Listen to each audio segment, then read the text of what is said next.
Hello বন্ধুরা, চলে এসেছি কালীঘাট মন্দিরে। রাসবিহারী কালীঘাট। অনেক দিন ধরে আসার ইচ্ছে ছিল, কিন্তু হয়ে উঠছিল না।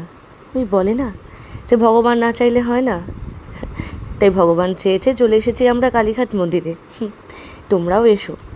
জানো, এই কালীঘাট মন্দিরটা এখন খুব সুন্দর করে সাজানো, চারিদিকে আলো ঝলমল করছে। দেখো কি সুন্দর লাগছে দেখতে। আমরা দুজনে বেশ হেঁটে হেঁটে কালীঘাট মন্দিরে ঘুরছিলাম পুজো দেওয়ার পর।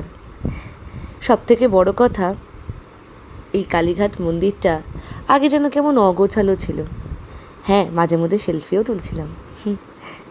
অন্যদিকে দেখো কি সুন্দর করে ফুলের জায়গাগুলো সাজানো।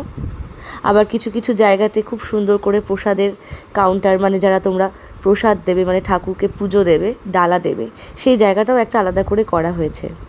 বেশ ভালো লাগছে দেখতে। জানো, এখানে এসে মনটা খুব ভালো হয়ে গেল।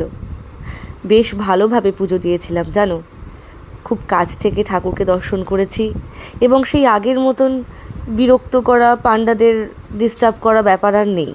খুব সুন্দরভাবে এবং সিস্টেমেটিকভাবে পুজো দিয়েছি। তোমরা যারা পুজো দিতে ইচ্ছুক, কালীঘাটে আসতে ইচ্ছুক, খুব তাড়াতাড়ি এসো। আমি এই ভিডিওটা 1 মাস আগে করেছিলাম, আমার এডিট বা আপডেট কোনোটাই করা হয়নি, সেই জন্য ভিডিওটা দিতে দেরি হয়ে গেছে। আমি আবার এই সব আপডেট রিলস এগুলো করিনি। দেখো, ছবিও তুলছি, এত সুন্দর জায়গাটা করেছে।